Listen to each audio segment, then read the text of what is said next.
Buona serata da prealpina.it. Il sindaco di Varese, Davide Galimberti, insieme al primo cittadino di Milano, Beppe Sala, e ai colleghi di Bergamo, Brescia, Cremona e Lecco, hanno presentato a Milano il documento con le proposte della riforma della sanità lombarda. I primi cittadini di centro-sinistra chiedono case e ospedali di comunità collocati laddove servono di più, condividendo la scelta con chi conosce bene il territorio. Non è solo un'operazione di edilizia sanitaria che deve essere fortemente discussa e condivisa con i comuni, dicono. Queste strutture devono essere porte di accesso per i cittadini con problemi non gravi, dalle 8 alle 20, così da non sovraccaricare il pronto soccorso, e devono essere luoghi in cui si custodisce in modo concreto la presa in carico sociosanitaria dei cittadini. Quanto ai pronto soccorso, si richiedono una riorganizzazione nel rapporto con i reparti e nuove assunzioni. Altre richieste, gli investimenti sulla telemedicina e l'interazione con il sociale. Ci spostiamo a Busto Arsizio.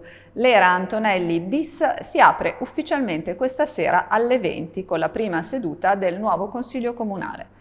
Per la prima volta dall'inizio della pandemia, l'assise si svolgerà in presenza nella sala esagonale di Palazzo Gilardoni.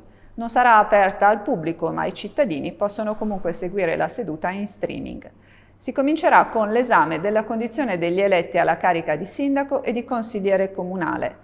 L'Aula si esprimerà dunque sulla posizione di due consiglieri, Patrizia Testa e Matteo Sabba, entrambi della lista Antonelli, rispetto ai quali il segretario generale Domenico D'Appolito ha rilevato due potenziali profili di incompatibilità. Torna a Gallarate il Galà del Commercio. Appuntamento domenica 28 novembre alle 20:30 al Teatro Condominio, dove i posti sono già quasi tutti prenotati. Il settore farà il punto della situazione che in città, come nel resto della provincia, vive momenti difficili, sebbene non tragici, e si confronterà con il territorio. Vediamo il servizio di Angelo Perna con le immagini di Davide Caforio dell'agenzia Blitz. Siamo nella sede di Ascom Confcommercio Gallarate Malpensa con il presidente Renato Chiodi. Allora, si riparte con il Gran Galà del Commercio. Dopo un anno di pausa forzata, finalmente il Teatro Condominio si riempirà per questo appuntamento che è diventato una tradizione. Sì, esattamente. Siamo molto contenti che nonostante la pandemia siamo riusciti a organizzarlo. Avremo la possibilità di avere il teatro a capienza piena.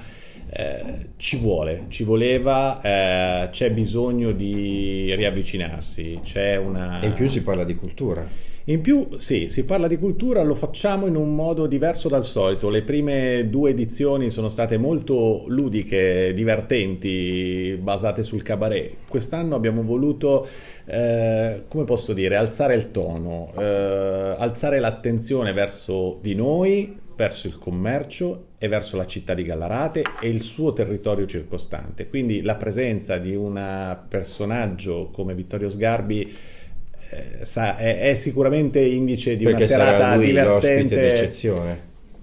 L'ospite d'eccezione sarà Vittorio Sgarbi, che parlerà di noi, parlerà del nostro territorio, della nostra città, come sa fare lui, quindi in maniera del tutto imprevedibile ma assolutamente competente, e questo secondo me è indice di una serata assolutamente effervescente. E veniamo al Covid. Alcuni casi di positività sono stati accertati alla scuola Baracca di Varese, che da oggi, per decisione di ATS Insubria, è stata temporaneamente chiusa.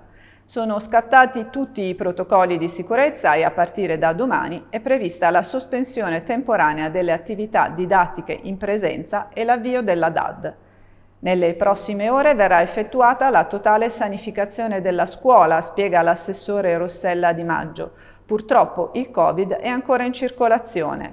Resta fondamentale proseguire a vaccinarsi e rispettare le norme di sicurezza. Dopo l'omaggio a Max Croci, ricordato ieri sera da Luca Argentero, Paolo Chessisoglu e Serena Rossi, oggi a Busto Arsizio è il giorno di Paolo Villaggio, che viene ricordato al BA Film Festival. È in corso la presentazione della biografia scritta dalla figlia Elisabetta Villaggio e questa sera al Teatro San Giovanni Bosco il musicista Fabio Frizzi, autore della colonna sonora dei primi 2 film della saga di Fantozzi, racconterà segreti e aneddoti sul geniale attore genovese. All'inizio di serata verrà consegnato il premio Lello Bersani al giornalista Franco Mariotti, riconoscimento assegnato dal Sindacato Nazionale Giornalisti Cinematografici. E questa era l'ultima notizia, il nostro giornale termina qui, vi diamo appuntamento a domani alle 13 e vi auguriamo buona serata.